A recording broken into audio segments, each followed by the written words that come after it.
नमस्कार दोस्तों। पीके एजुकेशन में आपका स्वागत है। चलिए आप लोग को क्लास स्टार्ट करते हैं। यहाँ पर हम प्लम्बिंग सर्विसेज, ये आपका नया सब्जेक्ट है और ये इलेक्टिव सब्जेक्ट है। इसमें जो है आप ये सब्जेक्ट सभी लोग को नहीं पढ़ना है। यह उन उन लोग को पढ़ना है जो आप इलेक्टिव में लिए होंगे। ठीक है। तो इसमें तीन सब्जेक्ट्स होते हैं जो इलेक्टिव में आपके, एक होता है रिपेयर एंड मेंटेनेंस बिल्डिंग करके, एक प्लम्बिंग है और एक आपका एनालिसिस ऑफ स्ट्रक्चर है। इन तीन में से कोई एक ही सब्जेक्ट आपको पढ़ना है। तो यहाँ पर जो लोग प्लम्बिंग लिए होंगे वह लोग प्लम्बिंग सर्विसेज पढ़ेंगे। ठीक है। और कुछ लोग रिपेयर लिए होंगे तो रिपेयर और प्लम्बिंग की क्लासेस हम यहाँ पर चलाएंगे। फर्स्ट ऑफ ऑल इनको खत्म करेंगे, उसके बाद ही एनालिसिस ऑफ स्ट्रक्चर का सोचेंगे, क्योंकि मैंने पहले भी कह रखा है कि एनालिसिस ऑफ स्ट्रक्चर हम नहीं पढ़ा पाए। ठीक है। तो इसलिए जो है हम रिपेयर और प्लम्बिंग को कंप्लीट करेंगे हर हाल में। 4-5 दिन में लगभग कवर कर देंगे। ठीक है, क्योंकि ये पूरा का पूरा थ्योरेटिकल है और थोड़ा प्रैक्टिकल बेसिस पे है। मतलब अगर लाइफ में ये आपका यूज होता है, जैसे प्लम्बिंग का क्या काम, कहाँ रेंच वगैरह ये सब यूज होता है, वो सब आप लोग जानते हो। तो हम थोड़ा सा गाइडेंस कर देंगे और वहां पर जो ऑब्जेक्टिव क्वेश्चंस बनेंगे वो एमसीक्यू बना बनाकर इस पर कैसे आता है, क्वेश्चन आ सकता है, वो सारी चीजें हम बताएंगे। तो यहाँ पर अगर हम बेसिकली देखें syllabus, board of technical education Uttar Pradesh की अगर बात करें तो ये प्लम्बिंग सर्विसेज की जो सिलेबस है, सिलेबस में अगर देखिए तो बहुत ज्यादा नहीं है सिलेबस। इसलिए जो है आप सभी लोग पूरा कंसंट्रेशन के पास साथ जो है पढ़ाई करिए।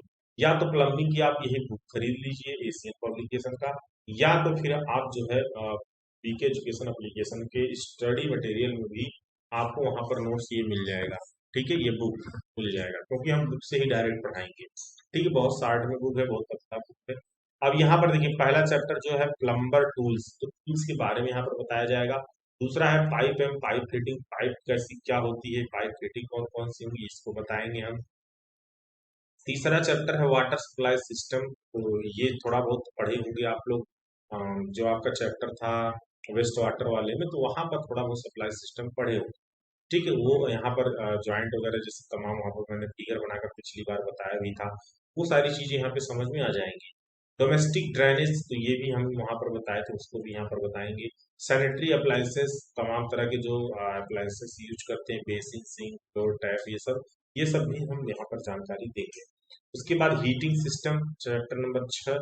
हीटिंग सिस्टम में गीजर वगैरह जो लगाया जाता है, डोमेस्टिक हॉट वाटर सप्लाई वगैरह, ये सारी जानकारी यहाँ पर मिलेगी। तो टोटल यहाँ पर चैप्टर 6 ही पढ़ना है। क्या पढ़ना है? चैप्टर 6 पढ़ना है बस। तो चलिए स्टार्ट करते हैं चैप्टर फर्स्ट। तो सभी लोग को मैं एक बार जानकारी के लिए दे दूं, जो चैप्टर नंबर आपका यहाँ पर 2 लिखा होगा बुक में, उसको कट कर दीजिएगा। वहां पर चैप्टर नंबर फर्स्ट डालिएगा अकॉर्डिंग एज पर बीटी के नाम से। ठीक है। तो जो चैप्टर नंबर 2 है बुक, वो चैप्टर नंबर आप फर्स्ट बना लीजिए, ताकि आप लोग ये समझ सके कि हाँ कौन सा यहाँ पर कौन कौन सा टॉपिक कवर करना है। अब टूल्स की अगर बात करते हैं, औजार, औजार होता क्या है, टूल्स होता क्या है मेनली। तो टूल्स औजार क्या है? एक नलकार को अन्य सभी कारीगरों की भांति, ठीक है, जो एक नलकार होता है, प्लम्बर होता है, प्लम्बर को बोलते हैं नलकार। ठीक, अपना कार्य सुचारू रूप से संपन्न करने के लिए कुछ विशेष औजार या यंत्रों की जरूरत पड़ती है। ठीक है, तो जिनकी चर्चा हम निम्न की गई है, तो जिनकी चर्चा हम लोग करते हैं, तो वो क्या होता है, आपका जो यंत्र की जरूरत पड़ती है वही टूल्स होता है। ठीक है, टूल्स क्या होता है? जो हमारा जो नलकार यूज करता है अपने कार्य को सुचारू रूप से चलाने के लिए, वही हमारा टूल्स होता है। ठीक, आगे हम बात करते हैं यहाँ पर जो पॉइंट्स हम नहीं पढ़ेंगे, छोड़ देंगे, उस पॉइंट को आप लोग नहीं पढ़ना है। ठीक है, यही फास्ट थोड़ा ट्रैक पर पढ़ने का यही तरीका है इसमें। ठीक है, जो मेन चीजें वही पढ़ाएंगे, वही अंडरलाइन करिएगा, वही पढ़िए, वही रिविजन कराइए, उसी में से क्वेश्चंस बन। आगे बात करते हैं यहाँ पर प्लम्बर को नलकारी संबंधी औजारों उपकरणों के प्रति निम्न बातें ध्यान में रखनी चाहिए। यहाँ पर देखिए कौन कौन सी बातें इनको ध्यान में रखना चाहिए प्लम्बर को प्लम्बिंग करते समय। पहला पॉइंट है, कार्य के लिए सभी आवश्यक औजार कार्य शुरू करने से पूर्व अपने पास सुनिश्चित कर लें। तो यह इस बात का उनको यह ध्यान होना चाहिए, सुनिश्चित कर लेना चाहिए उनको, इसको, प्लम्बर को, कि सभी जो औजार हैं वह उनके पास आवश्यक औजार उपलब्ध है कि नहीं। ठीक है, ना हो तो ले लेंगे। ठीक, तो सबसे पहली चीज क्या ध्यान में रखना चाहिए कि सभी औजार उनको, आवश्यक जो औजार है उनको साथ में रखना चाहिए। घिसे पीटे जो है कुंद कुंद औजार को तुरंत बदलें। जो भी घिसे पीटे औजार होंगे उनको क्या करें, बदल देना चाहिए। ऐसा नहीं कि टूटा रेंच वगैरह है टूटा सा उसका भी उपयोग कर रहे हैं, तो ये ऐसा नहीं करना चाहिए। तीसरे पॉइंट पर बात करें, प्रत्येक औजार का ध्यान से निरीक्षण करें। जितना औजार वह लिए हैं उनका अच्छे से इंस्पेक्शन करना चाहिए और इनके हैंडल तथा टिप की धार की भी परख लें। अगर धार वाली कोई औजार है तो धार को भी चेक कर लें। और धार मतलब यहाँ पे बात है जो कितना जो है रेतीला है। ठीक इस तरह कोई जैसे मान लीजिए चाकू है, चाकू कितना क्या है, देखें तो कितना ज्यादा वो उसमें धार है ताकि और तेजी से कट सके। ठीक तो इनके हैंडल तथा टिप की धार को परख कर लें। चौथे पॉइंट पर अगर बात करें, कार्य समाप्ति पर इस्तेमाल में लाए गए औजार को पूंछ साफ करके सुरक्षित जगह अथवा बक्से में रख दें। जिन औजार को स्नेहक या लुब्रिकेंट लगाना है यह कार्य भी करें। औजार के ढीले पेचों को कस दें। तो जो जिसमें लुब्रिकेशन लगाना है लुब्रिकेशन लगा दें। पेच ढीला है तो पेच को कस दें और सुरक्षित जगह पर काम समाप्त होने के बाद रखें। इन सब चीज का ध्यान रखना है प्लम्बर को। पांचवें पॉइंट पर अगर बात करें, बच्चों को औजारों से दूर रखें और किसी भी बच्चे को कोई औजार खेलने के लिए मत दें, क्योंकि बहुत सारे ऐसे औजार होते हैं जो कटने पिटने वाली औजार होते हैं। अगर बच्चे ले लिए तो हाथ पैर कट लेते हैं। ठीक है, बच्चे खिलौने की भांति कारीगर के औजार को भी खिलौना समझ लेते हैं। क्लियर। पर छठवें पॉइंट पर बात अगर करते करें तो निजी औजार की किसी अन्य कारीगर श्रमिक को मत दें। कोई भी देखिए इस यही तो बात है इसमें, जैसे निजी औजार किसी अन्य कारीगर की बात जो करा, निजी औजार हो सकता है कुछ ऐसे औजार जो आप अपने खुद के लिए बनाए हो अपने तरीके से चलाने के लिए, और आप उसको श्रमिक वगैरह को दे देंगे तो वह गलत तरीके से उपयोग करेगा और टूट फूट भी सकता है और क्या होगा, नुकसान भी हो सकता है। ठीक, तो यदि ये देने ही पड़ते हैं तो वापसी लौटने पर इनकी की ध्यानपूर्वक जांच कर लें। तो ऐसा नहीं है कि आप चाहे जिसको दे दो और बाद में लाए दे दे फिर उसका उपयोग करने लगो, तो क्या पता बीच में टूट जाए कुछ प्रॉब्लम हो। ये सारी जानकारी ले लेना चाहिए आप। सातवें पॉइंट पर अगर बात यहाँ पर करते हैं तो प्लम्बिंग संबंधी यदि नए औजार सामान बाजार में आता है उसकी जानकारी रखें। अब प्लास्टिक का युग है, अनेक औजारों के कुछ भाग पार्ट ऑफ रबड़ प्लास्टिक के बनते हैं। तो यह इनका साफ साफ कहना है, अगर आप ज्यादातर औजार यूज करते हैं तो नए नए जो औजार आते हैं उनकी जानकारी रखिए ताकि कुछ नए ऐसे औजार आए और उनका उपयोग आप करें और इसलिए काम जल्दी हो सके। ठीक, इसकी वजह से आप मार्केट में देखते रहिए कौन कौन से नए औजार आजकल आ रहे हैं। बस कुछ नहीं था इसमें, कौन कौन सी बातों को ध्यान में रखना था, ध्यान समझते रहिए सुनते रहिए। 2 बार 3 बार वीडियो को रिवाइज करके देख लीजिए आप, आपका सही हो जाएगा, एकदम बढ़िया से रिवीजन हो जाएगा। ठीक है, अब यहाँ पर देखें तो सरल अध्ययन के लिए औजार उपकरणों के निम्न श्रेणी में रखा जाता है। कहेंगे सर कौन कौन सी श्रेणी में इनको रखा जाएगा, यहाँ पर अब बात करते हैं कौन सी श्रेणी में इनको रखा जाए। ठीक है, तो निम्न श्रेणी में रखा जाता है तो कौन कौन सा, देखिए एक है हाथ का औजार, एक है ड्रिलिंग औजार, एक है कटिंग या स्क्रैपिंग औजार, एक है मापन उपकरण, एक है टांगगिरी औजार, एक है बड़े उपकरण। ठीक है, कितने हैं, hand tools, drilling, cutting and scraping, measuring और सोल्डरिंग और फ्लोर इंस्ट्रूमेंट। ठीक है, तो इन सब औजारों का उपयोग यहाँ पर किया जाता है। तो सभी जो हमारे टूल्स हैं, टूल्स इसमें चैप्टर में बस टूल्स ही हैं सब। ठीक है, सभी टूल्स को अगर आप देख ले ध्यानपूर्वक तो ये चैप्टर फिनिश हो जाएगा। तो चलिए हम सबसे पहले आज इस वीडियो में जो है हैंड टूल्स और ड्रिलिंग टूल्स और कटिंग ये 3 यहाँ पर कवर करते हैं अभी। ठीक है, उसके बाद इतना जो है दूसरे वीडियो में कवर करेंगे। ठीक है, तो 3 यहाँ पर करेंगे और फिगर को ध्यान से समझेंगे। आप डेली लाइफ में उपयोग भी इसका करते होंगे। ठीक है, अपने घरों में तमाम लोग यूज भी करते देखे थे। ठीक, तो चलिए फिर एक एक को यहाँ पर देखते हैं। तो सबसे पहले हम लोग यहाँ पर देखेंगे हैंड टूल्स। हैंड टूल नाम से ही जाना जाता है, हम हाथ से उपयोग करके इसका हाथ का उपयोग करके इसका उपयोग करते हैं। ठीक है, हाथ का उपयोग करके इसका उपयोग हम लोग करते हैं हैंड टूल्स का। ठीक, हैंड टूल्स में जैसे आपका पेचकस आ जाएगा। पेचकस क्या होता है, इस पेचकस हाथ से लेकर उसको हम लोग कोई भी स्क्रू वगैरह रहता है उसको कसने के लिए, तो पेचकस, पेचकस, पेंच क्या है, स्क्रू है, कस मतलब कसना, पेचकस। ठीक है, स्क्रू ड्राइवर, बस ऐसे नाम रखिए इंग्लिश में, स्क्रू ड्राइवर, ड्राइव मतलब कसना। ठीक है, तो पेचकस ऐसे नाम रखिए। तो ये जो पेचकस होता है वो कुछ इस टाइप से होता है, देख रहे हैं आप यहाँ पर ऐसे नुकीला जैसा रहता है, ये गोला रहता है और ये हैंडल टाइप बढ़ता है, हाथ से पकड़ के इसको हम लोग कोई भी स्क्रू वगैरह कसते हैं, आपने देखा होगा। यह एक सरल प्रकार का औजार है जो किसी अवयव में पेच कसने या ढीला करने के काम आता है। पेचकस कई माप में आते हैं और यह उनकी टीप की चौड़ाई, ये टीप की जो चौड़ाई है, ठीक है, आगे टीप की चौड़ाई तथा हैंडल की लंबाई के आधार पर जाने जाते हैं। जैसी ये चौड़ाई रहेगी उसी हिसाब से जाना जाएगा, लंबाई के हिसाब से भी तो जाना जाता है। पेचकस का जो हैंडल है विद्युत रोधी इंसुलेटेड होना चाहिए। तो जो ये हैंडल हैंडल है, देख रहे हो, इंसुलेटेड हैंडल होता है। इंसुलेटेड का मतलब ये है कि मान लीजिए बाय द वे इसमें करंट वगैरह अगर आ जाता है रॉड में, तो आपके हाथों तक करंट नहीं पहुंचेगा, क्योंकि वह इंसुलेटिंग मटेरियल ऊपर लगा रहता है। ठीक है, तो ऐसा क्वेश्चन ऑब्जेक्टिव में बन सकता है कि आपका जो है, अगर देखिए पेचकस में करंट ना लगे, ना लगने के लिए जो है कौन सा पदार्थ उपयोग, मतलब कौन सा पदार्थ का उसमें हैंडल बना होता है, वहां पर कह सकते हैं इंसुलेटिंग मटेरियल से बना होता आसन में जो रहेगा। ठीक है, पेचकस से रेती छीलन का कार्य नहीं लेना चाहिए। कोई भी छीलने या रेतने वाला काम पेचकस से नहीं किया जाता है। इसके ठुकाई तथा छिद्रन कार्य भी नहीं करना चाहिए। तो कोई भी ऐसा नहीं कि इसको रखे और एक तरह से इसको छीनी का जो छेजल होता है उसका उसकी तरह उपयोग करने लगे, तो ऐसा भी नहीं करना चाहिए।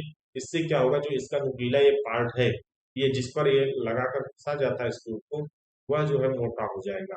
ठीक है, तो इन सब चीजों का ज्यादा ध्यान करके उसके बाद ही आप जो है इसका उपयोग करें स्क्रू ड्राइवर का। ठीक है, आगे बात करेंगे हथौड़ा हैमर। हथौड़ा हैमर की जब बात करते हैं, यहाँ पर देखेंगे हथौड़ा हैमर। ठीक है, अब ये जो हथौड़ा है, यह हथौड़ा लोहे का होता है। हैमर, देखिए एक होता है माइलेट भी होता है, माइलेट भी इसको भी बोलते हैं हथौड़ा। ठीक है, माइलेट को भी, दोनों में अंतर क्या है? हैमर का यहाँ पर मतलब ये है कि ये लोहे का हथौड़ा होता है। किसका होता है? लोहे का हथौड़ा होता है। और ये माइलेट हथौड़ा का मतलब है, यह जो है आपका लकड़ी का हथौड़ा होता है। लकड़ी का हथौड़ा होता है। माइलेट मतलब लकड़ी, हैमर मतलब क्या है आपका, ये लोहे का। ठीक है, इन सब चीज का थोड़ा ध्यान रखिएगा। यह किसी ठोस पिंड पर प्रहार करने, मतलब चोट मारने, तोड़ने, दबाने, फैलाने तथा पुर्जों को फिट करने के काम आता है।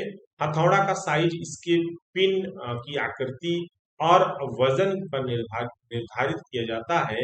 हथौड़े कई प्रकार के होते हैं, कुछ के नाम हैं जैसे बाल pin hammer, cross pin hammer, straight pin hammer.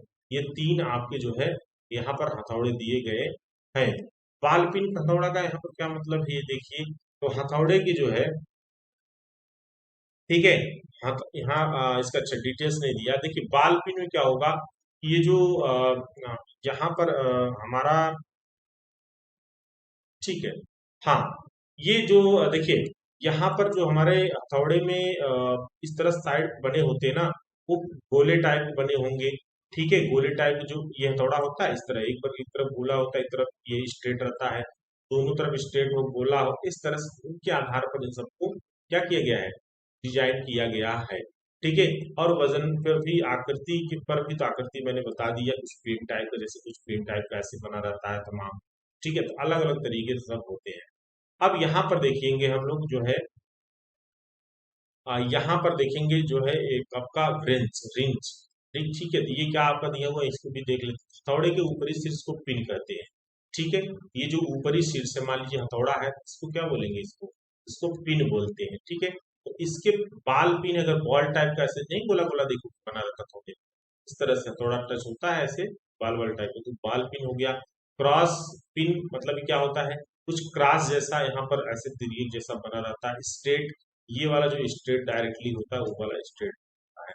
ठीक है, इस तरह के आपको जो है हम यहाँ पर देखने को मिलेंगे हैमर, हथौड़ा। आगे बात करते हैं, हाँ, अब यहाँ पे कह रहा है शीघ्र क्षतिग्रस्त होने या दबाने वाली सतह के लिए जैसे कास्ट, रबड़, प्लास्टिक, हल्के भार वाले हथौड़ा प्रयोग किया जाता है। हथौड़े की पूरी फलक को समान रूप से जॉब्स पर सीधे ठोके, और यह हथौड़ा जो है 2.2 में दर्शाए गए हैं। तो 2.2 फिगर कहाँ है भाई? 2.2 फिगर 2.1 है, 2.2 यहाँ पर देना चाहिए, नहीं दिया लग रहा है, 2.5 दे दिया है। अच्छा अच्छा, हाँ हाँ, एक मिनट एक मिनट, हम यहाँ नीचे आ गए थे, ये रहा। कोई बात नहीं। यहाँ पर देखेंगे, ये देखिए ये बाल पिन है। बाल पिन है, जरा हथौड़े का फिगर देख लीजिएगा। फिगर ऐसे ध्यान रखिएगा, एग्जाम में फिगर भी आ सकता है डायरेक्ट। फिगर आएगा और पूछ लेगा कौन सा हथौड़ा है, अब आप पहचानना पड़ेगा। तो यहाँ पर देखो बाल पिन है, ये देखो गोला सा बना है ना, मैं बताया था गोला सा बना है, और ये बड़ा सा गोला बना है, ये बाल पिन हो गया। ये कह रहा है क्रॉस पिन, देखो यहाँ पर कुछ क्रॉस टाइप का बना है ना, ये क्रॉस टाइप का बना है, और यहाँ पर ये भी कुछ गोल टाइप का बना है। ठीक है, कुछ गोल टाइप का ये बना है। और उसके बाद यहाँ पर स्ट्रेट पिन है, ये एकदम सीधे रहेगा, ये सीधे रहेगा, और ये भी पूरा का पूरा ये सीधे ही रहेगा। ठीक है, ये पिन है। क्लियर, ये स्ट्रेट पिन हो गया। और ये माइलेट, ये लकड़ी वाला नहीं होता है, मैंने बताया अभी, तो लकड़ी वाला कुछ ऐसी नहीं बता पड़ा था। ठीक है, तो ये लकड़ी वाला है माइलेट। देखिए यहाँ पर लिखा है माइलेट क्या होता है, यहाँ पर लिखा है माइलेट क्या है, यह हल्के वजन वाला हथौड़ा होता है जिसका पिन कास्ट या रबड़, ठीक है, जो जिनका पिन कास्ट या रबड़ या हाँ हाँ रा हाइड का बना होता है। ठीक, कास्ट या कास्ट मतलब है, कास्ट का मतलब है लकड़ी। ठीक है, लकड़ी या रबड़ का बना होता है ये, तो हमेशा याद रखना। अगर लोहे का बना है तो वो किस क्या नाम है, तो उसको कहेंगे मैलेट, हथौड़ा मैलेट कहेंगे। और अगर वो लकड़ी का बना है या रबड़ वगैरह का, वो सॉरी सॉरी सॉरी सॉरी, आप ये गड़बड़ हो जाएगा। देखिए, अगर लोहे का बना है तो उसको हम लोग हैमर कहेंगे, और लकड़ी का बना है तो मैलेट कहेंगे। ठीक है, हमेशा ध्यान में रखिएगा। आगे देखते हैं स्पानर। तीसरा है आपका स्पानर। स्पानर जो है, इसको देखिए स्पानर क्या चीज है। देखिए एक एक तो आपका अगर हम बात करें रिंच अलग होता है, स्पानर अलग होता है। पाना पाना कुछ लोग बोलते हैं, कुछ लोग स्पानर बोलते हैं। ठीक है, कुछ लोग बोलते हैं पाना पाना, कुछ लोग स्पानर भी बोलते हैं।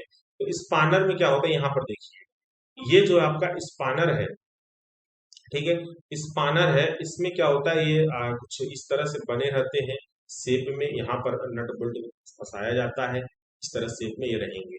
ठीक है, तो यह औजार जो है, यह औजार नलकारी में बोल्ट, जो हम लोग पाइप फिटिंग वगैरह करते हैं प्लम्बिंग में, तो बोल्ट हुआ, टोंटी, वाल्व आदि फिटिंग को कसने और खोलने के काम आता है। भीतरी पकड़ व्यास के आधार पर इसका पूरा सेट हो जाता है। और स्पानर के खुला मुंह वाला ओपन इंडेड रिंग, ठीक है, बॉक्स और एक एडजस्टेबल कई प्रकार के होते हैं। तो देखिए एक तो देखिए बॉक्स टाइप का होता है, बॉक्स टाइप का ये वाला क्या है, ये बॉक्स टाइप का होता है। ऐसा आप लोग बाइक वगैरह में जो पिस्टन वगैरह, नहीं नहीं, जो स्पार्क प्लग खोलने के लिए नहीं दिया जाता है आपका ये, ठीक है, हेक्सागोनल टाइप का नहीं बना रहता है, ऐसा देखेंगे चक्के उक्के खोलते हैं लोग, ये बॉक्स टाइप का होता है, जिसको गुटका टामी गुटका लोग बोलते हैं। क्या बोलते हैं, टामी गुटका बोलते हैं ना, टामी गुटका, टामी गुटका करके बोलते हैं कुछ लोग। ठीक है, ये जो है आपका चक्का उक्का जो खोलते हैं ना उसका, ठीक, ये वाले रिंच लगा कर रख सकते हैं। या फिर जो लोग स्पार्क प्लग वगैरह बाइक में खोलते हैं क्योंकि अंदर रहता है, तो यही लगा कर रखते हैं। ठीक, यहाँ पर स्पानर सबसे अच्छा देखते माना जाता है क्योंकि ये पूरा का पूरा, ये जो है रिंग स्पानर जो होता है पूरा पूरा पकड़ अच्छा बनाता है। ठीक है, स्लिप नहीं होता। और एक है स्पेनर। स्पेनर में अगर देखें तो केवल ये इस तरह से ओपन रहता है, उतना इफेक्टिव नहीं होता लेकिन फिर भी इफेक्टिव होता है। ज्यादातर लोग जो है ये प्रेफर करते हैं। और ये जो है ना, ये तो आप जैसा जरूरत पड़ता है उसी हिसाब से इसका उपयोग किया जाता है। अब यहाँ पर अगर हम लोग बात करते हैं नेक्स्ट, नेक्स्ट है आपका पिलर। ठीक है, सरौता या प्लास या प्लायर, याद रख लीजिए सरौता प्लास बात एक ही है, कहीं पर कहेगा। और इसको जो है इंग्लिश बोलते हैं ये प्लायर है। ठीक है, प्लायर है, पिलर नहीं प्लायर है, तब तो गड़बड़ हो जाती है। ये प्लायर है, क्या है, प्लायर है, प्लास है। तो प्लास सभी लोगों ने देखा होगा। ठीक है, प्लास सभी लोगों ने देखा होगा, इसमें खुले खुलने बंद होने वाले दो जबड़े होते हैं। तो ये बंद करना खोलने के लिए इसमें दो जबड़े होते हैं जिसमें वस्तु को पकड़ कर रखा जाता है। प्लायर नट बोल्ट कसने, कील निकालने, तारे जोड़ने के काम आता है। जैसे बिजली उजली पोल पे चढ़ जाते हैं लोग और डायरेक्ट हाथ से उस तार को नहीं जोड़ पाते, लेकिन प्लास के माध्यम से चलती हुई करंट, तो करंट उसमें चलता रहता है, उस स्थिति में ही तार को लोग ज्वाइन कर देते हैं प्लास से। क्योंकि उसके हैंडल में जो है अगर देखें तो कुछ अलग पदार्थ लगा हुआ रहता है जिसकी वजह से वो जो है करंट नहीं मारता। ठीक है, अब यहाँ पर अगर बात करेंगे हम लोग, तो ये जो है इसके दोनों हस्त हस्त थाम थाम सिरे जो है विद्युत रोधी इंसुलेटेड होते हैं। और यहाँ पर अगर देखें, जिस वस्तु जॉब को नंगे हाथों में पकड़ना संकटी होता है, जैसे विद्युत तारे, प्लास से काम लिया जाता है। तो जहां पर ना पकड़ सको वहां पर प्लास का उपयोग किया जाता है, ताकि तार वगैरह को करेक्शन कर सके, किसी भी अदर काम के लिए भी हम उनका उपयोग कर सके। आगे हम बताते हैं आप लोग को, आगे बताते हैं। देखिए यहाँ पर जो है आपका ये प्लास है, ये प्लास है, ये बना हुआ है प्लास, ऐसे आपको मार्केट में खरीदते हो, काफी लोग घर में भी होगा। ठीक है, ये जो है आपका प्लास, यहाँ पर अभी हमारा वीडियो कैम नहीं ऑन है, कल अगर नेक्स्ट क्लास जब रिकॉर्ड करेंगे अगर ऑन होगा तो हम प्लास वगैरह आपको एक्चुअली में दिखा देंगे, प्लास कहाँ पर है क्या। ठीक है, हमारे पास रखा हुआ है, प्लास है, कटर है, ठीक है, पेचकस है, ये सारी चीजें हैं, तो हम दिखा देंगे अब आपको। ठीक है, हाँ। अभी तो फिलहाल नहीं, अभी दूसरी क्लास जब रिकॉर्ड करेंगे तो उसमें दिखा देंगे। और ये देखिए, ये आपका जो है प्लास, ये भी है, इसमें भी कुछ जबड़े टाइप के यहाँ पर। ठीक, यहाँ पर 3 नंबर पे यहाँ पर बात करें तो ये काटने के लिए भी यहाँ पर बना रहता है, ये देख रहे हो। यहाँ पर ये 2 नंबर पे कुछ चीज जैसे फंसाने के लिए जबड़े टाइप के रहते हैं यहाँ पर, इस तरह से। ठीक, चलिए, तो यहाँ पर आपका जो है अगर आप बात करते हैं रिंच, 5वां नंबर क्या है, रिंच है। रिंच, रिंच क्या होता है, रिंच व्रेंच। देखिए कभी कभी लोग ना इसको भी रिंच बोलते हैं, मैं देखता हूँ इसको भी लोग रिंच बोलते हैं। ये स्पानर ही होता है, क्या होता है, इसको स्पानर ही बोलते हैं, रिंच नहीं बोलते हैं। रिंच जो इस तरह से होता है अलग अलग, ठीक है। ये ये वाले रिंच है, जैसे पाइप रिंच बोलते हैं, चैन रिंच बोलते हैं, अलग अलग बोलेंगे, ठीक है। एडजस्टेबल रिंच बोलते हैं, ये रिंच होता है, ना कि वो रिंच होता है, वो क्या होता है, स्पानर होता है। ठीक है, यह औजार पाइपों की चूड़ियां कसने ढीली करने के काम आता है। इसका एक जबड़ा स्थिर होता है तथा दूसरा जबड़ा आवश्यकता अनुसार आगे पीछे सरकाया जा सकता है। रिंच कई प्रकार के होते हैं, जैसे पाइप रिंच, चैनल रिंच, समायोजन रिंच। पाइप रिंच क्यों करते हैं, देखिए इसमें क्या है, पाइप को फंसा कर और पाइप को खोलने का काम आता है, जैसे हैंडपंप की पाइप हुई, आप समरसीबल वगैरह लगवाते हैं वहां की पाइप हुई। तो ये क्या होता है, एडजस्ट, ये जो है कम ज्यादा इसको कर सकते हैं, जितना डाया रहेगा उसी हिसाब से इसको हम लोग कर सकते हैं पाइप रेंज को। चैनल रेंज भी यूज करते हैं, काफी जो हैवी वर्क रहते हैं पाइप वर्क काम में यूज करते हैं। एडजस्टेबल रेंज जो भी जो है, यह कम, यह छोटे से छोटे नट को भी खोल सकते हैं और बड़े से बड़े नट को भी खोल सकते हैं। ये रेंज, क्योंकि यह जो है सबसे कम और मैक्सिमम तक जो है ये डाया तक का जो हमारे बोल्ट को खोल देंगे ये। ठीक है, तो ये रिंच जो है, तो ध्यान रखिए, काफी लोग रिंच और स्पानर एक ही समझ लेते हैं, दोनों चीजें अलग अलग हैं। अब यहाँ पर ये हुआ आपका, मैं हमारा जो इंस्ट्रूमेंट है 5, ये इंस्ट्रूमेंट था हैंड टूल्स, जो हम लोग हाथ से उपयोग करते हैं। दूसरा है हमारा ड्रिलिंग टूल्स, क्या है, ड्रिलिंग टूल्स है। ड्रिलिंग टूल्स में अगर हम लोग बात करें यहाँ पर, तो ये देखिए, ये है आपका ड्रिल, ड्रिलिंग टूल्स। एक होता है ड्रिल, पहला क्या है, ड्रिल। ये ड्रिल क्या होगा, देखिए यहाँ पर ये जो है, जो हमारी मशीन होती है ड्रिल मशीन, उसमें क्या होता है, ये ड्रिल लगाकर ये शैंक होता है, ये जो है आ, यहाँ पर अगर बात करें तो ये जो है फ्लूट होता है, फ्लूट, इस तरह से जबड़े टाइप का। अभी मैं ये हमारे पास भी, क्योंकि अभी काम लगा था तो सारा इंस्ट्रूमेंट रखे हैं। ठीक है, सभी इंस्ट्रूमेंट हमारे पास उपलब्ध है, तो हम आपको दिखाएंगे कौन कौन सा होता है। अब यहाँ पर देखिए, ड्रिल की अगर बात करें, यह ठोस पिंड, यह ठोस पिंड वर्क पीस में गोलाकार छिद्र करने के काम आती है। जहां छिद्र करना होता है वहां ड्रिल रखकर इससे सब बलपूर्वक हस्त बल या मशीनों बल गोला घुमाए जाते हैं। या तो हाथ से ही घुमाइए, या फिर ड्रिल मशीन जो होती है उसकी सहायता से आप ड्रिल कर सकते हैं। ड्रिल की अग्र लंबाई फ्लूट बनी होती है, और ड्रिल ट्विस्ट ड्रिल का बिट घिस जाने पर इसे ग्राइंडिंग मशीन पर भी पुनः दिखा कर लिया जाता है। अगर ये देखिए, इसमें जो दांते टाइप के ऐसे बने होते हैं ना, अगर ये घिस गया होगा, इसको जो है मशीन द्वारा इसमें दांते को थोड़ा सा तेज भी कर दिया जाता है। ठीक है, छोटे सैंक वाली ड्रिल को जो है स्लीव में फिट किया जाता है, और बड़े टेपर सैंक वाली ड्रिल को सॉकेट में जो है फिट किया जाता है।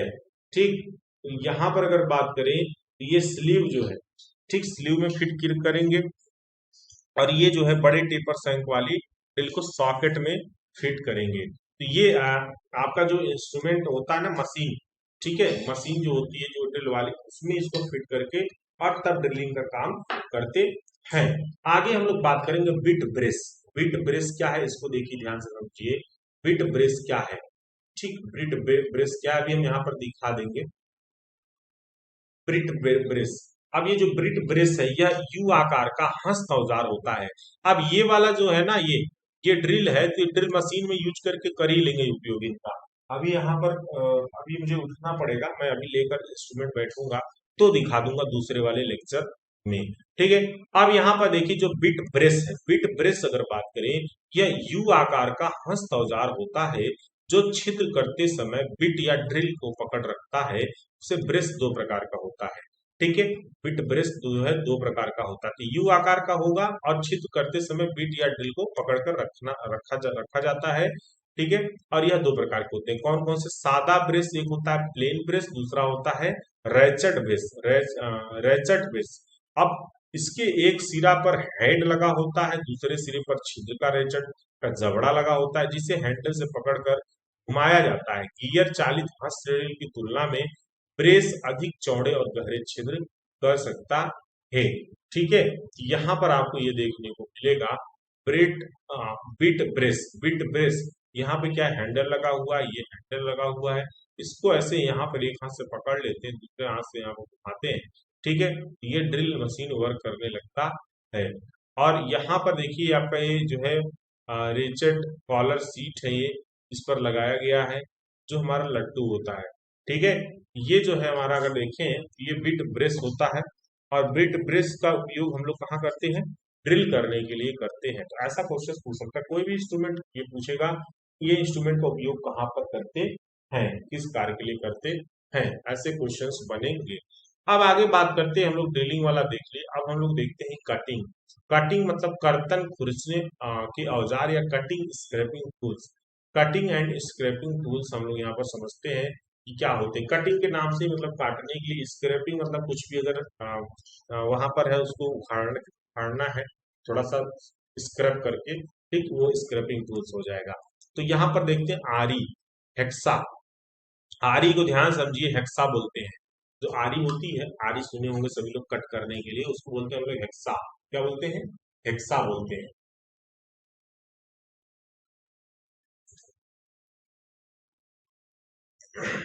काफी लोगों ने वर्कशॉप में भी ये पढ़ा होगा सर, क्यों?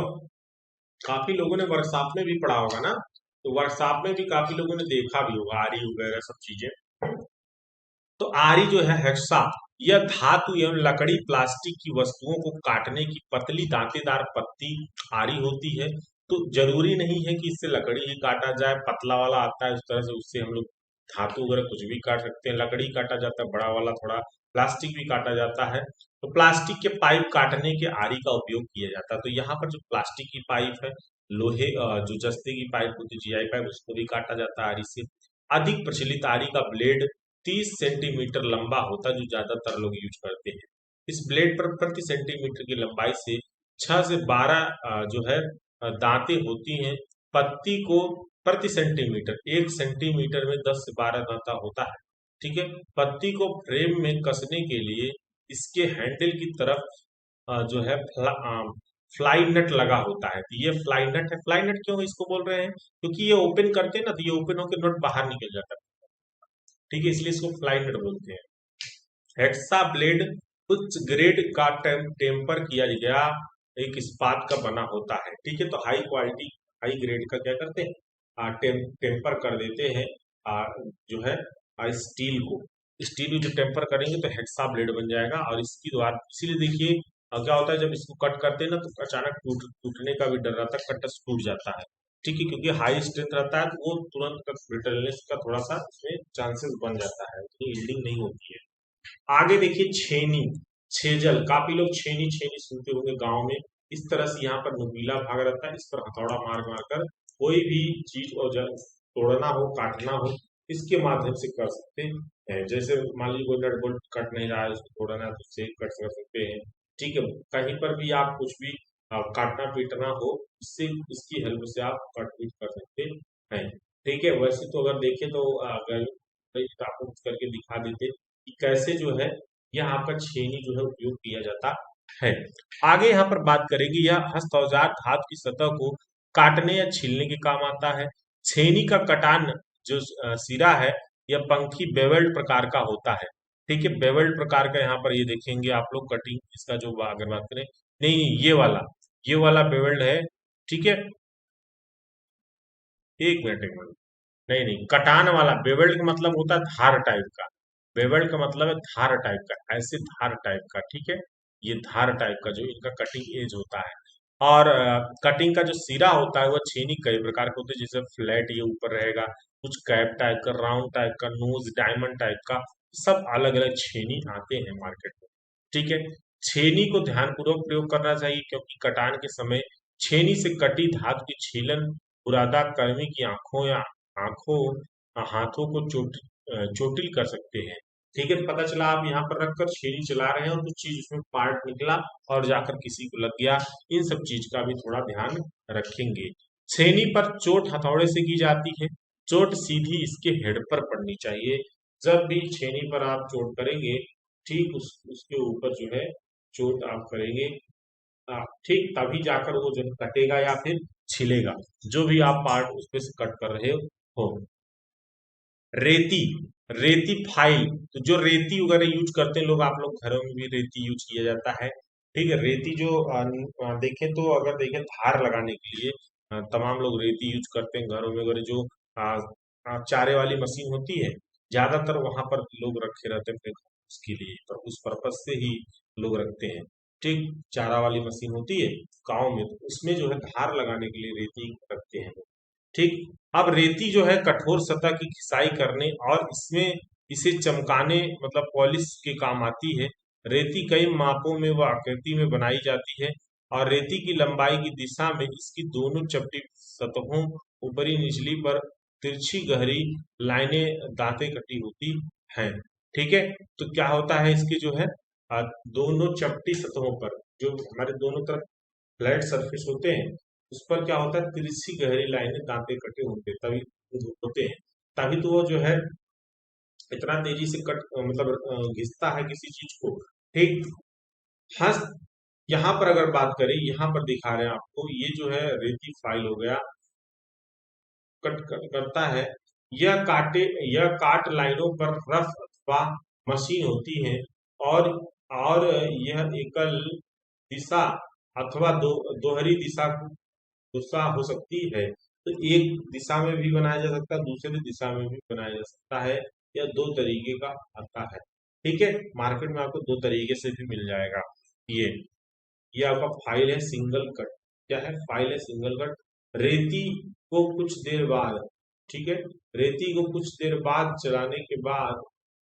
चलाने के बाद इसमें ठोस सतह बैच पर बैच पर उल्टा पटक कर इसके दांतों में फंसी छीलन बुरादा को निकाल देना चाहिए। तो अगर मान लीजिए काम कर रहे हैं और इसमें कुछ फंस गया, तो इसको उल्टा जो है पटक कर इसको निकाल देना चाहिए, जो भी इसमें जो है बुरादा वगैरह भर जाता है।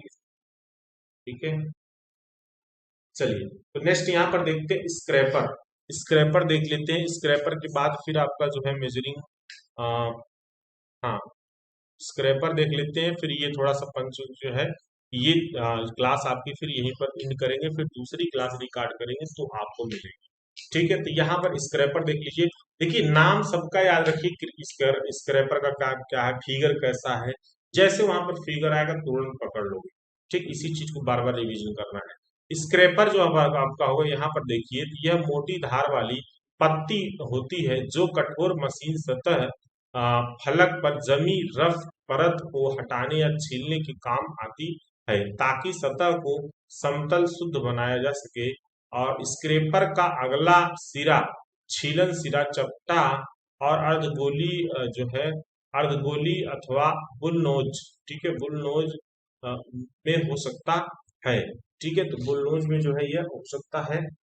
अब आगे बात करिए, देखिए, अब इसमें कह रहा है ना कि ध्यान समझिए कि यह मशीन सतह फलक पर जमी रफ परत को हटाने छीलने का काम आता है। तो जैसे मान लीजिए तमाम फर्श वगैरह कुछ होती है, या लोहे का कुछ चद्दर वगैरह है, इस पर क्या करना है, कुछ स्क्रैप करना है, साफ करना है, कट करना है, इन दोनों की सहायता से जो है वो रफ कर सकते हैं। ठीक है, उसको शुद्ध बना सकते हैं। यहाँ पर अगर बात करें, यहाँ पे देखिए बुलनोज हो सकता है अर्धगोली, ये है अर्धगोली या बुलनोज टाइप का इसको शेप आपको देखने को मिलता है। फाइल कटर की अगर बात करते हैं, फाइल कटर, ये जो फाइल कटर है आपका, ठीक है, पाइप कटर है, फाइल नहीं पाइप कटर है, ठीक है, पाइप कटर है। अब पाइप कटर में क्या होता है, देखिए पाइप को कट करने के लिए इसका हम लोग उपयोग बेसिकली करेंगे। तो यह औजार धातु के पाइप या नलिकाओं को काटने के काम आती है। कर्तन कई प्रकार के होते हैं, जैसे ठोस, हुक या चैन वाले पाइप कर्तन से पाइपों को काटना जो है, पाइपों को काटना अगर बात करें यहाँ पर, तो हंसतारी की तुलना में सरल पड़ता है और समय भी कम लगेगा। ठीक है, तो हंसतारी की तुलना में सरलता भी है और हंस समय भी कम लगता है।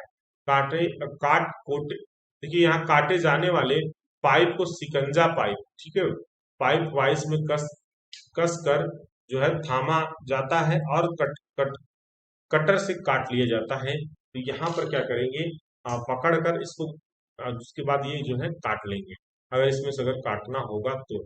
ठीक है, अब यहाँ पर देखेंगे पाइप वाइस की अगर बात करते हैं, तो यहाँ पर देखिए इस सिकंजा पर, सिकंजा मतलब यहाँ पर अगर बात करें वाइस, ठीक है, सिकंजा मतलब है वाइस, क्लियर, सिकंजा का मतलब है वाइस। यहाँ पर देखिए आप लोग इस सिकंजा पाइप पर को पाइप को कस देते हैं पाइप वाइज। ठीक है, एक देखिए क्या होता है ना, ये जो पाइप वाइज की बात हो रही है, जैसे पाइप में कुछ चूड़ियां वगैरह बनानी है या कुछ उस पे क्या किया जाता है, कुछ कटिंग वगैरह करना है, ये कुछ इस तरह से एक प्लेटफॉर्म टाइप का रहता है, ठीक है, ऐसा बना, और इस पे पाइप को रख कर उस पे टाइट कर देते हैं। तो चूड़ियां थ्रेड काटी जाती, कस कर फिर इस पर वर्क करते हैं जो करना होगा, तो ये मूव नहीं करता, फिक्स हो जाता है। ठीक है, तो इसमें चूड़ियां थ्रेड काटी जाती हैं अथवा अन्य कार्य के लिए पाइप छड़ को इसमें कसा जाता है। इसमें दो अर्धगोलाकार जबड़े होते हैं, तो दो दो क्या होंगे, जबड़े होंगे। तो ये दो इसमें देखिए कुछ कुल मिलाकर एक तरह से, जैसे बात करें हम, जो आप रिंच दिखा रहे थे इसमें दो जबड़े थे, बीच में कस देते थे, उसी तरह से ये भी होता है। ठीक है, और जिनमें रखकर पाइप को कसा जाता है। और यहाँ पर आप लोग को जो है 2.12 फिगर में कह रहा है ना, 2.12 फिगर में यहाँ पर देख लेते हैं, ऊपर यहीं पे कहीं पर फिगर इसका होगा। ठीक है,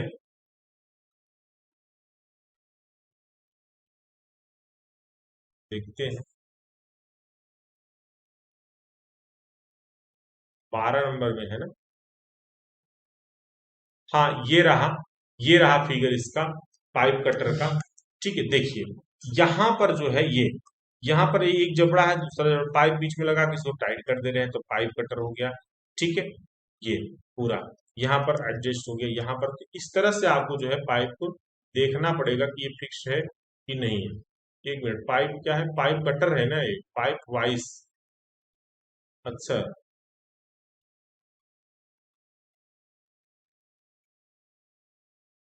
ये पाइप वाइस है, ये जो है,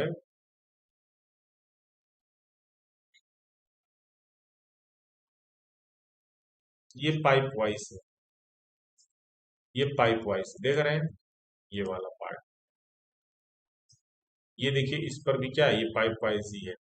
ठीक, ये जो बता रहे थे, क्लियर, यहाँ पर दिया हुआ है। ठीक, ये भी हाँ, चलिए, तो यहाँ पर मैंने जो बताया है वो सही है। तो पाइप वाइस में क्या करें, इसको फिट करके काटना हुआ, घिसना हुआ, ये सब काम कर सकते हैं। आगे देखिए यहाँ पर होता है पंच। पंच यहाँ पर देखिए, यह उपकरण मोटी छड़ों का बना होता है, जिसका अलग नोकदार सिरा सिरा धातु अवयवों अ, पर ड्रिल किए जाने वाले निशान पॉइंट्स लगाने के काम आता है। तो ये पंच से क्या करते हैं, जहां पर कहीं पर क्या किया है, ड्रिल करना हुआ क्षण में, या कहीं पर कुछ इस पे जो है कुछ मार्क करना है, तो इस पंच का उपयोग करते हैं। ठीक है, पंच दो प्रकार के होंगे, एक है प्रिंग पंच या एक होता है सेंट्रल पंच। ठीक है, एक प्रिंग पंच होता है, एक सेंट्रल पंच होता है। प्रिंग पंच आपको तो यहाँ पर देखने को मिल रहा है। ठीक है, इस तरह से ये पंच है, इसमें नोक ऐसे बने, इसका काम क्या है, इसका काम ये है कि ये धातुओं पर ड्रिल जहाँ करना है वहां पर पॉइंट्स वगैरह लगाने के काम आते हैं, ताकि दिखता रहे।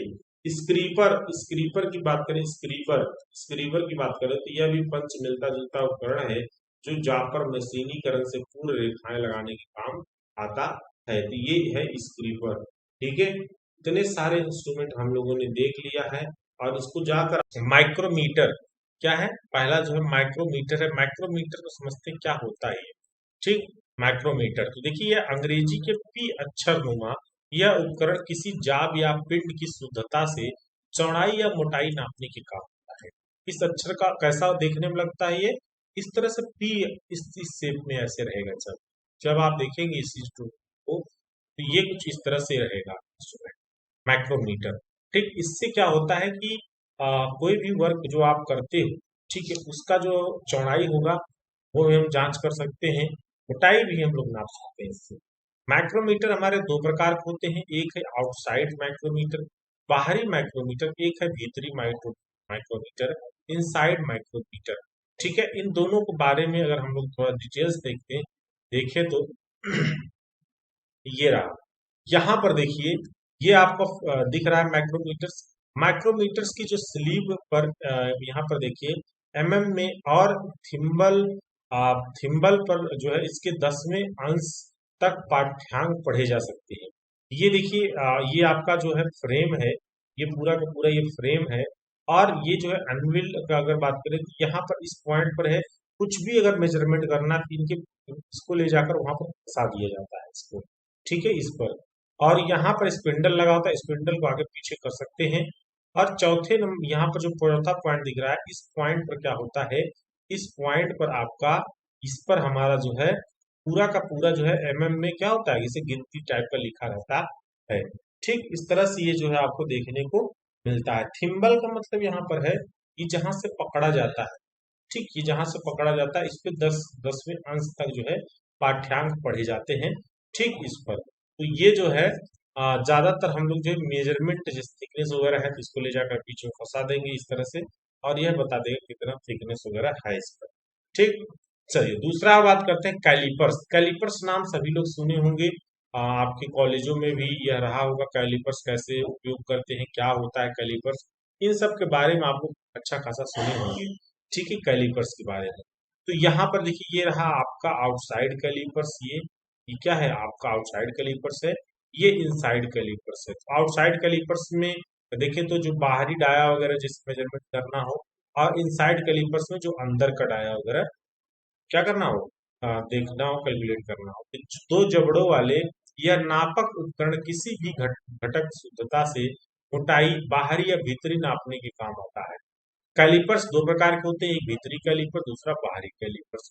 भीतरी कैलिपर्स के दोनों जबड़े टांगे बाहर की ओर, बाहरी कैलिपर्स के दोनों जबड़े अंदर की तरफ मुड़े होते हैं, और यह एक स्प्रिंग कब्जे हिंज द्वारा जुड़े होते हैं। यहाँ पर एक स्प्रिंग टाइप का लगा होता है, और ये जितना टाइट आप करेंगे ये अपने आप अगर छोड़ना चाहेंगे तो छूट जाता है। ठीक है, आगे बात करें, वर्नियर कैलिपर्स भी इसी प्रकार की दूसरी जो है नापक उपकरण है, जिसमें एक जबड़ा स्थिर और दूसरा जबड़ा अनसांख्यिक डिस्ट्रीब्यूटेड आर्म पर सरकता है। दोहरे जबड़े वाले कैलिपर्स से जाप के भारी विद्युतता, गहराई सभी माप शुद्धता से नापे जाते हैं। तो ये आपका है वर्नियर कैलिपर्स। तो कहीं पर ऐसे एग्जाम में भी आ सकता है ना, सबसे ज्यादा इंस्ट्रूमेंट अगर पूछेगा तो ऐसे ही पूछेगा कि जैसे वर्नियर कैलिपर्स से हम क्या मेजरमेंट करते हैं, आप भीतरी कैलिपर से क्या मेजरमेंट करते हैं, इस तरह से करके आपसे पूछेगा। ठीक है, तो वहां पर ऑप्शन में दिया रहेगा कि हाँ अंदर की तरफ मेजरमेंट करेंगे तो आपका जो है इनसाइड इनसाइड तक का केवल रहेगा। इस तरह से ऑप्शन में बहुत सारा दिया रहेगा। ठीक, जरूर आप लोग ध्यान दीजिएगा, इन सब इंस्ट्रूमेंट को एक बार ज्यादा मतलब देख लीजिएगा। ठीक है, एक बार इन सभी को देखिएगा। चलिए आगे देखते हैं हम लोग यहाँ पर अदर इंस्ट्रूमेंट में। अदर इंस्ट्रूमेंट में देखेंगे कौन कौन से अदर इंस्ट्रूमेंट होते हैं जिनका उपयोग पाइप फिटिंग्स के लिए किए जाते हैं, पाइप में प्लम्बिंग के लिए किए जाएंगे अदर इंस्ट्रूमेंट। जैसे एक है पाइप बंकनर, पाइप बेंडर। ये पाइप बेंडर का काम क्या, देखिए कुछ इस टाइप से रहता है, यहाँ पर पाइप वगैरह बीच में लगा देंगे, पाइप को बेंड करने का काम करता है। क्या करता है, पाइप को बेंड करने का काम करता है। जैसे लंबी पाइप जा रही है, अब यहाँ कहीं थोड़ा सा बेंड कराना है, और कभी कभी देखो तो एक दो बेंड आता भी है। मान लीजिए ये बेंड अच्छे से इस पर नहीं लग रहा है, कुछ थोड़ा सा इस तरह शेप में करना है, क्योंकि ज्यादातर बेंड जो है ना वो 90 डिग्री वाले आते हैं। तो यहाँ पर अगर उस तरफ थोड़ा सा टर्न कराना है तो यहाँ पर बीच में फंसाकर, और ये जो है इस पे जो है जैक सिस्टम होता है, इसको क्या करते हैं, प्रेस करते हैं हाइड्रोलिक सिस्टम से, और ये जो है पाइप क्या करता है, बीच में से बेंड करने लगता है। ठीक है, तो पाइप बेंडर से क्या होता है, पाइप बंकनर पाइप बेंडर से क्या होता है, पाइपों को जो है तोड़ने के काम करता है। तो यह एक द्रव चलित हाइड्रोलिक ऑपरेटेड जैक है जो लौ पाइप को वांछित गोलाई या कर्व में मोड़ने के काम आता है। तो इससे क्या किया जाता है, पाइप वगैरह को मोड़ा जाता है। दूसरा पॉइंट बात करें अगर अदर इंस्ट्रूमेंट में, तो एक है bench bench drilling machine. Bench drilling machine में देखिए क्या होता है, इसको समझिए तो देखिए कुछ ये इस प्रकार से यहाँ पर होता है, ये जो है मोटर वगैरह फिट रहता है इसमें, ठीक, लीवर आर्म वगैरह यहाँ पर रहता है ऊपर नीचे करने के लिए, और ये गार्ड है आपका, उसके बाद स्पिंडल एक लगा होता है, और इस तरह कुछ ये ड्रिलिंग टाइप को बना रहता है। ठीक, ड्रिलिंग में जो हमारा यहाँ पर बर्मा टाइप होता है वो ड्रिलिंग लगा रहता है, और जो वर्क वगैरह जहाँ पर रखना है यहाँ पर रखकर और इसको नीचे करेंगे, ये ड्रिल कर देता है। ठीक, और यहाँ पर ये बेस पर ये खड़ा रहता है। तो ये है आपका बेंच ड्रिलिंग मशीन। बड़े ड्रिलिंग कार्यों के लिए ड्रिल मशीन को कार्य कर अ, मेज वर्क टेबल पर स्थापित कर दिया जाता है, और ताकि छिद्र कार्य सरलता से और तेजी से संपन्न हो सके। रेडियल आर्म वाली ड्रिलिंग मशीन का आवश्यक होने पर ड्रिलिंग हेड को अपने स्तंभ के प्रति घुमाया तथा ऊपर से नीचे सरकाया जाता है। ठीक है, ये ऊपर से नीचे इसको हम करते रहते हैं जैसा जरूरत होगा, और उसी हिसाब से ये जो है ड्रिल करता रहता है। ठीक है, तो ये जो है ड्रिल लगातार जैसे काफी जगह पर करना है तो इस सब मशीन का उपयोग काफी अच्छा रहता है। आगे अगर बात करते हैं, ड्रिलिंग कार्य करते समय गर्म हुई ड्रिल मशीन पर शीतक द्रव कूलेंट डाला जाता है। ड्रिलिंग मशीन पर बड़ी सावधानी से कार्य करना चाहिए। ये तो जाहिर सी बात है, कोई भी मशीन हो अच्छे से कार्य करना चाहिए, ठीक, सावधानी पूर्वक करना चाहिए। अब यहाँ पे बात करेंगे बेंच वाइस की। काफी लोग के यहाँ कॉलेज में वर्कशॉप वगैरह जो होते हैं वहां पर वाइस वगैरह जो बेंच वाइस है बेंच पर फिक्स किए गए होते हैं। इसमें क्या होता है, कोई भी आप काम कर रहे हो, कुछ भी काम कर रहे हो तो इसमें जकड़ कर पकड़ लोगे, और बाद में आप उस पर काम कर सकते हो, कटिंग कर सकते हो, लिख सकते हो, ये सारा वर्क कर सकते हो स्टील का। ठीक, यहाँ पर अगर देखिए बेंच वाइस में यह वाइस किसी जॉब को कसकर पकड़ने या जकड़न कर रखने के लिए तथा इस पर जॉब आगे का कार्य करने से के काम आती है। वायस वायस में दो समांतर जबड़े जा होते हैं, जिसमें एक जबड़ा स्थिर तथा दूसरा जबड़ा चलायमान होता है। वायस को एक मेज के ऊपर स्थिर कर दिया जाता है। मैंने पहले ही बता दिया था, ये जो वायस है इसको क्या करते हैं, इसको पहले से मेज पर फिक्स कर देते हैं, और यहाँ पर यह देखते हैं, ठीक है, ये इसको फिक्स कर देंगे। फिक्स करने के बाद उस पर जो है वो कार्य करते जो भी कार्य करना होगा। क्लियर, चलिए नेक्स्ट पॉइंट देखते हैं। आपका तीसरा हो गया, यहाँ पर चौथा देखिए, ये रहा, ये आपका जो है चूड़िया काट डाई या बादिया थ्रेडिंग डाई। तो आप लोग अक्सर देखे होंगे जो हैंडपंप वगैरह करते बनाते बनाते रहते वो इस तरह से चूड़ियां काटने के लिए, थ्रेड बनाने के लिए, थ्रेड या चूड़ियां बनाने के लिए इस तरह से एक औजार लिए रहते हैं, इंस्ट्रूमेंट लिए रहते हैं। अब इसमें क्या है ना, इसको घटा कम ज्यादा भी कर सकते हैं, और जैसा जरूरत होगा उस हिसाब से यहाँ पर पाइप का डाया जो है इसमें फिट करेंगे और टाइट कर देंगे, और जो है अगर आप बार बार इसको आप पूरा घुमाएंगे फाइव में फिट रहेगा तो वहां पर ड्रिल करता चला जाएगा। ठीक है, वहां पर क्या करेगा, ड्रिल करता चला जाएगा। तो यहाँ पर देखिए यह बोल्ट क्षण पर बाहरी चूड़ियां स्क्रू थ्रेड जो है काटने के काम आती है। ये die, split die, hair die तथा समायोजन स्क्रू प्लेट डाई प्रकार की होती है। ठीक है, संयोजित स्क्रू प्लेट डाई प्रकार की होती है। एक दो चक्कर घुमाने के बाद डाई को एक चक्कर उल्टा घुमाए ताकि धातु को चिप्स छिलका टूट कर बाहर निकले। जैसे एक बार घुमाएंगे पूरा, फिर ठीक रिवर्स घुमाएंगे, फिर ऊपर घुमाएंगे इस तरह से जो है जब करेंगे तो क्या होता है कि आपका जो थ्रेड है बहुत अच्छा, बहुत बारीक देखेंगे आप लोग बनेगा, एकदम क्लीन।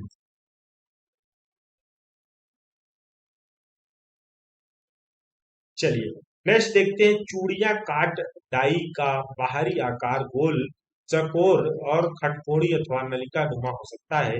तो कई तरीके से होते हैं, आप लोग देखने को मिलेगा बहुत अलग अलग तरीके से हो। तो ठीक, अलग अलग कंपनियां बनाती हैं, सब अलग अलग तरीके से, लेकिन जो हमारा चूड़ी कटता है वह एक जैसा आपको दिखेगा। ठीक है, चलिए आगे देखते हैं। अब देखिए ये डाइस आपका स्टॉक है जो पकड़ा जाता है, डाइस स्क्रू है कम ज्यादा करने के लिए, सर्कुलर स्प्लिट डाई है यहाँ पर बीच में। ठीक, अब यहाँ पर देखेंगे निपूरण टंकी, निपूरण टाकी। ठीक है, निपूरण टाकी क्या है भाई, ये जो है कॉल्किंग टूल्स। कॉल्किंग टूल्स क्या है, इसको समझिए। कॉल्किंग टूल्स क्या है, देखिए ढलवा लोहे के पाइपों का एक सिरा सॉकेट पिंड और दूसरा सिरा स्पाइगाट प्रकार का होता है। पाइपों को लंबाई में जोड़ने के लिए सॉकेट सिरा अगले पाइप के स्पाइगाट सिरे में जो है ठूस कर जोड़ लगाया जाता है। जोड़ की जल सह बनाने के लिए स्पाइगाट सॉकेट की रिक्तियों में पिघला हुआ सीसा लेड भरा जाता है, ये सभी लोग जानते हैं। और इस कॉकिंग औजार से धीरे धीरे जो है ठोक कर अच्छी तरह से दबा दबा कर भरा कर दिया जाता है। सामान्यतः 150 mm व्यास के पाइप के लिए के एक जोड़े के लिए 4 किलोग्राम सीसा लगता है। ठीक है, निपूरण टाकी जो है आपको यहाँ पर दिखाया गया है, ये रहा निपूरण टाकी। ठीक है, इस तरह से हथौड़े जैसा आपको दिख रहा है छोटा छोटा। चलिए नेक्स्ट यहाँ पर टॉपिक देखते हैं। अब नेक्स्ट टॉपिक देखते हैं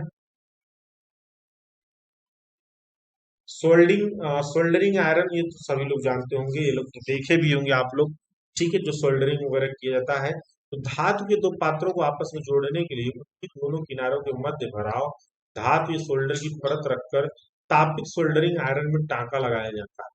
सोल्डर कम ताप पर पिघलने वाला अलौह धातु मिश्र धातु जो है होता है। सोल्डरिंग आयरन एक जो है हस्त टूल है जो सोल्डर को पिघलाकर, ठीक है, किसको पिघलाकर, सोल्डर को पिघलाकर इसे जोड़ में भर देता है। सोल्डरिंग आयरन को तापित करने के लिए सामान्यतः विद्युत प्रलेपन विद्युत प्रयोग की जाती है। तो देखिए यहाँ पर सोल्डरिंग आयरन को तापित करने के लिए विद्युत प्रयोग किया जाता है। ठीक है, अब जाहिर सी बात है सोल्डरिंग को क्या करोगे आप, हीट करोगे, आपको जो है विद्युत तो लगेगा ही। सोल्डरिंग आयरन के अगले सिरे में धातु की टीप, मेटल टीप लगी होती है जो पीछे की तरफ विद्युत रोधी हैंडल इंसुलेटेड लगा होता है। वह देखिए आप इसको फिगर में देखने इस तरह से आप देख सकते हैं, विद्युत तार ठीक है यहाँ लगा हुआ है, लकड़ी का हैंडल लगा हुआ है और एक टिप बना हुआ है, और इसी को जो है आप जो है इस पर मेटल लगाकर, हाथ वगैरह लगाकर इसको ज्वाइन करेंगे। क्लियर। आगे यहाँ पर देखते हैं, आगे यहाँ पर देखते हैं हम आपका जो है प्लम्बर सोल्डर। प्लम्बर सोल्डर ये जो है नर्म सोल्डर सीसा व टिन का मिश्र होता है जिसका पिघलन बिंदु 200 डिग्री से 300 डिग्री के मध्य होता है। तो ये सोल्डरिंग आप लोगों ने देखा होगा, कहाँ पर देखा होगा, आप जो रेडियो वगैरह बनाते हैं, इलेक्ट्रॉनिक शॉप वगैरह पर ऐसे सोल्डरिंग देखा होगा। लेकिन ये थोड़ा बड़े लेवल पे होता है, पाइप वगैरह ज्वाइन करने के लिए होता है, इसके लिए पाइप वगैरह ज्वाइन करने के लिए होता है। एक तरह से देखें वेल्डिंग टाइप का दिखेगा, ठीक है, जैसे वेल्डिंग किया जाता है। अब यहाँ पर देखिए आपका जो है वेल्डन तथा सोल्डरिंग दोनों का कार्य एक ही है।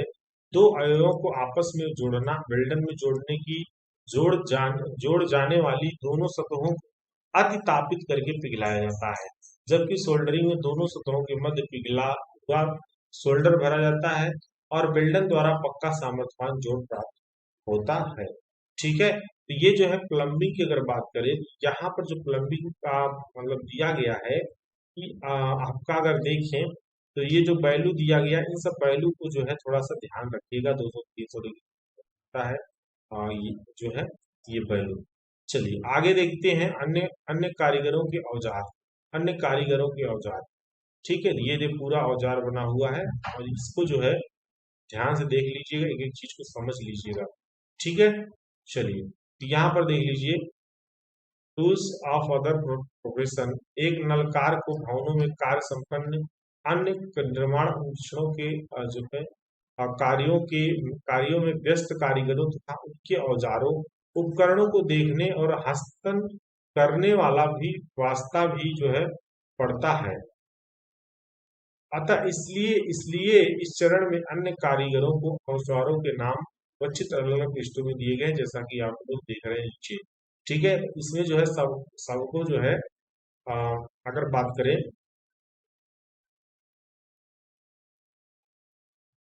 हाँ, इसमें जो है विभिन्न कारीगरों को अपने औजारों की पहचान होनी चाहिए।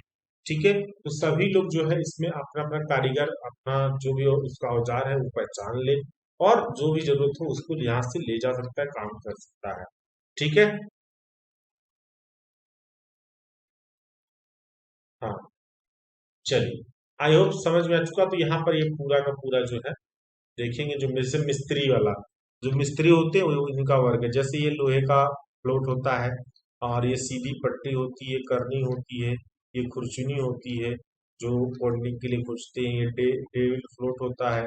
ठीक, ये जो है फ्लोटिंग रूल होता है, ये जो वुडन बोल्ट होता है। और